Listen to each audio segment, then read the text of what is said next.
One cannot think well, love well, sleep well if one has not dined well.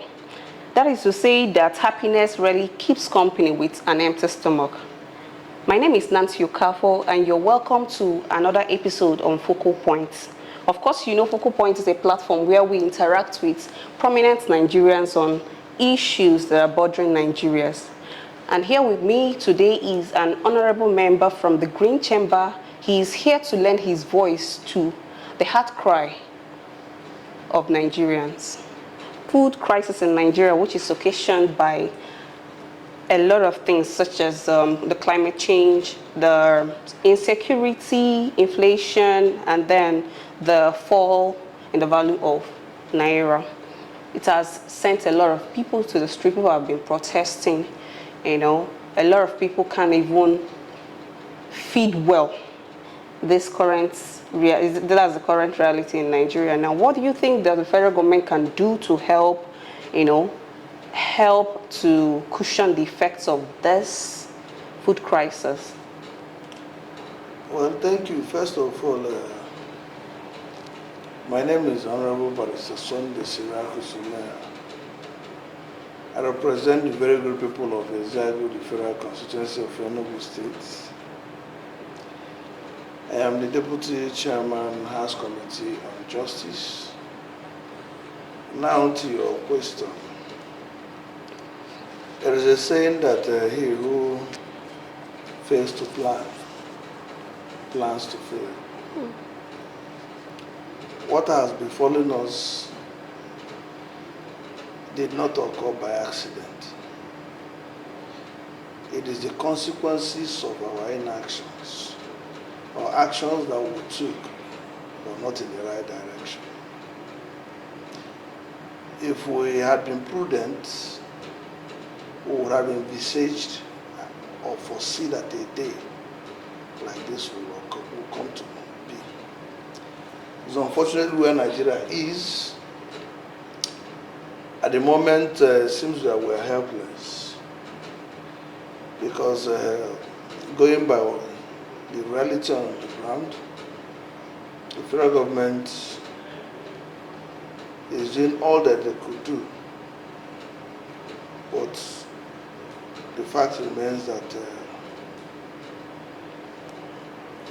the immediate solution to the hunger or the crisis of lack of food or food insecurity is not that there's no immediate solution, because recently federal government released foods, but you could see what they released could not even feed a particular state. Talking about the 36 state of Nigeria. That is where we are. But if you ask me, I would say we should look at the years coming. This one has come to be. It's about planning for it not to occur again in the subsequent years. And the only way we can do it, you mentioned themselves before. One is insecurity.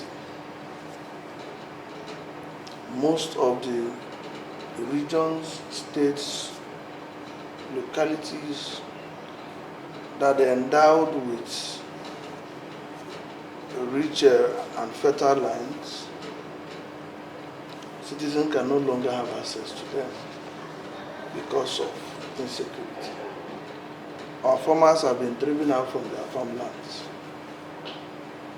and this will have a far-reaching effect in time to come. So, number one solution is tackling insecurity sincerely. So we've been paying lip services to this thing over the years. I could recall even during the reign of Goodluck Jonathan, Nigeria have been battling insecurity. So it's time we come out sincerely to tackle it and bring it to an end. That is number one. Number two is the federal government needs to pay more attention, very serious attention to agriculture. Going through the budgets, appropriations of previous years, you would not come to the conclusion that yes, we've not made at least above average budgetary provisions in the area of agriculture. But the problem is that we don't follow those things with the implementation, the execution. See, corruption is a big problem. This time around, federal government needs to pay attention, have sufficient budget for agriculture, then follow it up with monitoring, supervision, and implementation. We need to go back to agriculture. Our respective states are endowed with are rich in one area of farming or the other. Some are in livestock, some are in food crops, some are in different places. Let us identify the strength of every state, every local government, and invest in those areas that they have strength. Before you know it, agriculture will form the best, produce Nigeria will have in terms of export. We might be the number one in Africa exporting food, produce or products to other parts of the country. Look at recently, in fact, it's not up to 5 days now, the Ukraine that is ravaged by war just donated some grains to Nigeria. Imagine a country passing through war is now lending a helping hand to a country that seems to be at peace. So what I'm saying is that we need to invest, implement, execute wisely and sincerely in the areas of agriculture. Another aspect is, let's go back to skill acquisition programs. White collar job has taken our young people off their talented areas. If we go back to skill acquisition program, it will help. There are many cooperative societies, but the problem they have is that there is no fund, little grant for them to kick off. And the ones you give grant, there's no monitoring to ensure that the monies are used for the purpose. I tell you, if Nigeria comes out sincerely to implement these policies, 2 years is enough. What we'll have in 2 years, we'll be able to feed us in the next 50 years. Talk more of when we'll now sustain it as a program. Okay. We'll feed the entire Africa and the world at large. That's my sincere opinion. Okay, thank you very much for that. We want to know if there as palliative for your constituents. Yeah, well, there are projects. We are sworn in on the 13th of June 2023. By the time we were sworn in, the 2023 appropriation is already been implemented.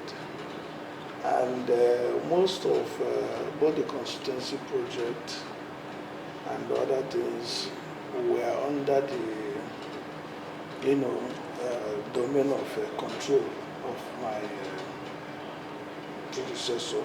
Okay. Yeah. But because I have good understanding when I came on board, he's also a very true citizen, a good Nigerian. He brought all the things to bear. Look at what has been attracted to our constituency. Look at where we are. Look at how we went on. So he was able to,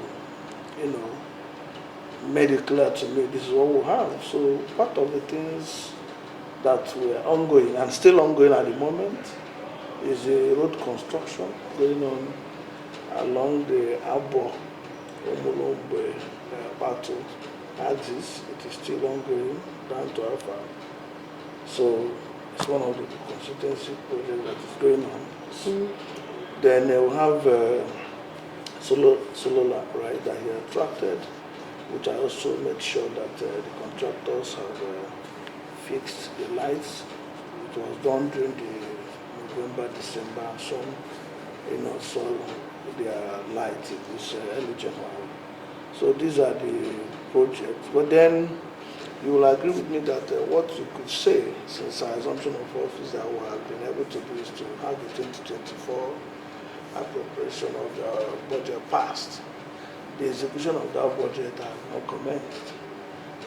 Ministries, agencies, and people have not started advertising except cooperative corridor delivered as recently advertised, but it's not about advertising, whether they receive the funds to begin to implement. You see, so outside these basic ones, there are ones that I am doing as a person, because your constituents, yes, they want you to succeed, but at the same time, you have to find a way to think out of the box to succeed. So at the moment, we have commenced, just like I suggested earlier, skill acquisition trainings. Okay. We have mapped out 500 constituents selected from the 40 wards that make up my constituency, and we are training them in how to do scripting, POP, so many other skill works, and we are doing it in batches. So the aim is at the end of the day, because they will undergo 4 months training exercise. At the end of the day, they go for practical. So if they are certified, fit and maybe with the requisite knowledge and skills, then we'll now give them little grants to buy the tools needed for that skill. So these are the things that we are doing, because I believe this is the only way we can empower our people. Most people have graduated from school, but there's no white-collar job. And they continue to wait endlessly. So part of my sensitization to them is that, yes, while we wait for government white-collar job, let's acquire skills and begin to be helpful to ourselves. We can do it, and before you know it, we even forget government white-collar job, because we can pay not less than 10 persons working in the government institutions or agencies when you already have the skills. So we look at it as a way of empowering our people and liberating them from shackles of unemployment and poverty. And that is what we call human capital development. That is the most important thing. Yes, infrastructure is very important, it's key, it's good. But the way I'm looking at the society now is beyond infrastructure. I'm looking at empowering, youths, younger people, to be gainfully and meaningfully employed. Because if you have good roads, good structures, and whatever you have, but these people can hardly feed themselves. Definitely, the next thing you're going to see is still the same insecurity you're talking about, the same crime here and there, the same issue of hunger and whatever. So the best thing is to empower them, equip them with skills, and they'll be helpful to them. Then we won't go ahead and loot the infrastructures. We can go and tamper with. Yes, now of course, now you have incidences of people going to court at high tension wires. What are they doing? They want to sell, and if it is something that costs, let's say 500 million, they will sell it 2,000 naira. Just to eat. Because that's not the value. They want an immediate money to eat food. So, but when the person leaves his house in the morning, works in the night, and he's paid, he doesn't even have time to talk about crime. That's the only thing. Government, I also advise government to look into that direction. Let there be skill acquisition centers in the 700 something local governments in Nigeria. Let's make it mandatory.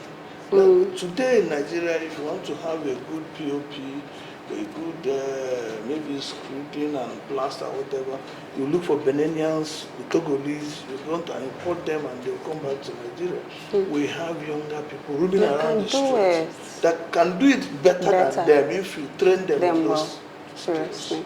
So these are my little thoughts about it. This, in a way, we can have these skill acquisition centers running.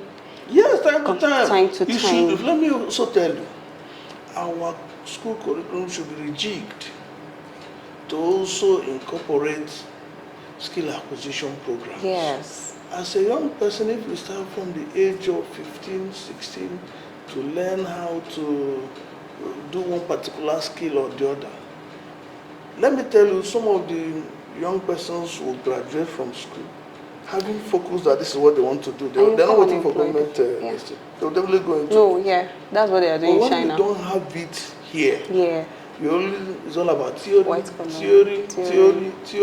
They come out, what do you expect them? They want to go to office and sit and begin to theorize, if there's a way to describe it.